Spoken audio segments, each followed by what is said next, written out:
Alright guys, last time I did a portfolio review, I was at $6,600. Now we got a little bit more. Been doing a lot of overtime at work, putting in the hours and cutting where I can to put more in.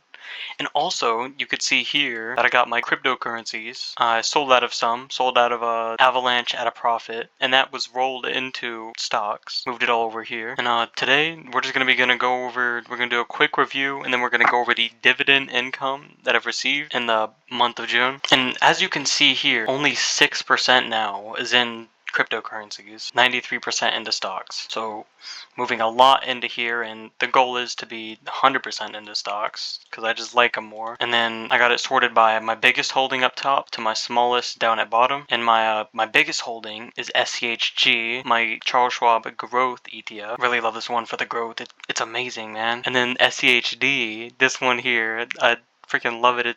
It's like a higher yield than a high yield savings account you would get, which is like freaking awesome, dude. So I've been piling into this one. I need to pick up a lot more. I just another side note, I got a vacation coming up, so I gotta save money for that before I could put money in. So I'm saving money for the vacation. I'm gonna try to not really spend any money on the vacation because I'm just visiting family. At the end of the vacation, if I have like 1,000, 2,000 left over, I'm just gonna throw it all into stocks. Maybe a little bit of SCHD, G, and then spread it out to the rest. And then my third largest here, Opera.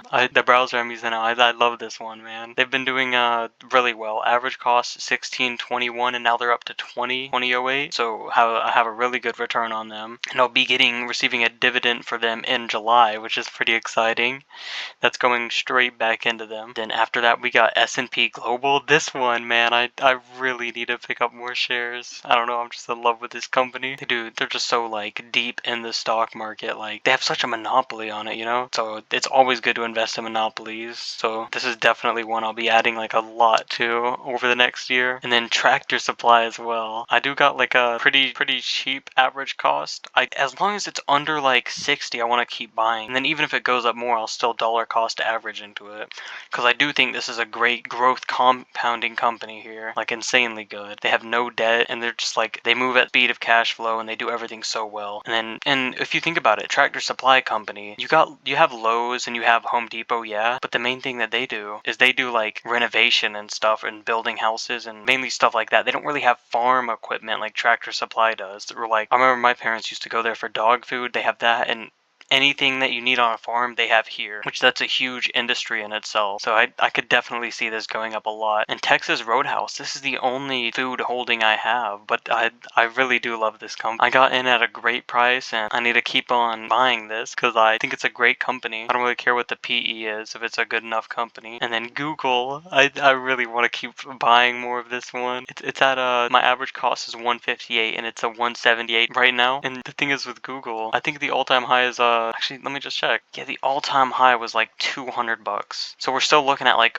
over $20 under the all-time high, which is pretty crazy. And then we have Snap on here, which they did like not meet expectations for their recent earnings, but it's not like they aren't growing, because it was still growth. It just wasn't as much growth as people expected. So it's still a great company, one that I'm definitely going to be picking up a lot of. It's one of them like compounding machines. Like Snap-on isn't going anywhere anytime soon. It's still a phenomenal company. I'm going to keep investing in it. And then ASML, that's one I need to keep adding to. It's just such a nice company, and it pays my off months. And yeah, ASML is just one I really need to keep picking up. I want to get to a full share. I'm at 0.47 now. It's gonna take a while for me to get there, since a full share is like $700-800. But I'll definitely be adding to it slowly and slowly. But it's definitely one I'm gonna keep picking up every single week when I get paid after this vacation, especially. And if I have a lot of money to invest after this vacation, I'm gonna stockpile it in here. And Paychex is one I recently added because they dropped like 10%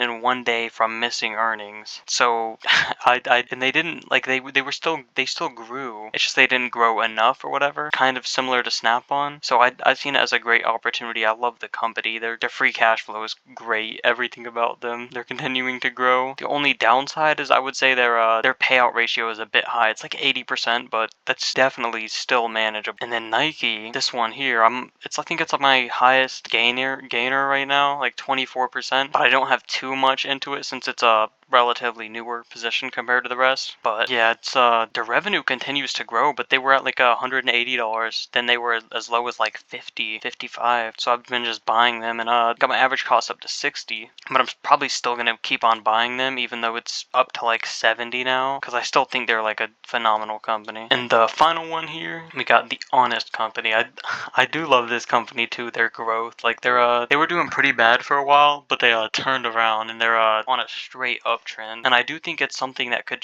truly like be super useful, like what they do and the products they make. I do like what they do, making organic and better for you stuff for babies, which is really awesome. It's more like a long-term growth play, and it's my only just growth because everything else has a dividend, so I could reinvest the dividends. Even SCHG, even if it is only like 0.4% of a dividend yield. Alright, now I'm gonna go ahead and move on to the dividends and show y'all what I got. Thing here is from June. All of this stuff here is from June. So we got the Charles Schwab Growth ETF that has a really low yield, but I have a lot of shares, so it's $1.85. I just straight reinvested that. And then we have SCHD here, which I really love this one, man. $15.18 straight reinvested. That's like half a share, yeah. It's a little over half a share right there. Straight reinvested. Then I'll have a dividend on that, which is awesome and exciting. And then we got Google here, which I'm really excited about. They recently started paying a dividend, but yeah, it's nothing crazy. 73 cents. It's not gonna make or break the position, but it's definitely so nice to be just reinvested to help the compounding effect. And then we have S&P Global here. They paid 95 cents June 11th. All 95 cents just reinvested, and I was so close to getting a full 1 share worth of dividends, which now I think I'm at a full share of S&P Global, which I need to increase, man. Then Tractor Supply, I got $2.10 from that. That was all reinvested, and that was on June 10th. Then another June 10th, Snap, $2.38, man.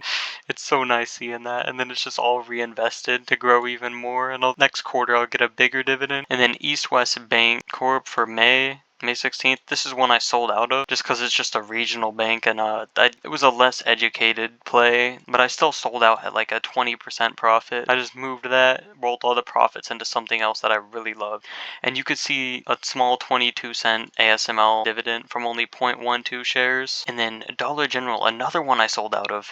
The thing is, they had a huge run recently, but everybody's seen their revenue increasing and all that. But I looked at it and I'm like, this isn't a good company. I don't like this company and how they operate, because their net margin is going down and their payout ratio is like too high. Like, it's unsustainable. So I'm really glad I sold this one out at like a 24% profit and rolled it into other stocks. And then Vici, I just got out of that one. I didn't really like the non-qualified dividend stocks. And HP, I didn't like how they operated their business. And then all these other ones here, nothing too crazy. Same with everything else here that I'm not invested anymore. Wendy's, this one's out. I sold out like at like $18, and now it's at $12. I'm so glad I sold out of that one. Their payout ratio was like way too high, man. It's crazy. And then everything else, that's all my dividends so far. But my biggest one, man, $15.18 from SCHD. I'm so excited about that, all reinvested. Hopefully, the goal is for next quarter for me to be able to get like a full share of SCHD from the dividend and reinvest it. That's the dream, man. And also leave in the comments what stocks I should look at, or which ones are you buying, you know, like which stocks do you think are at good buying prices, or which stocks do you think are at good companies?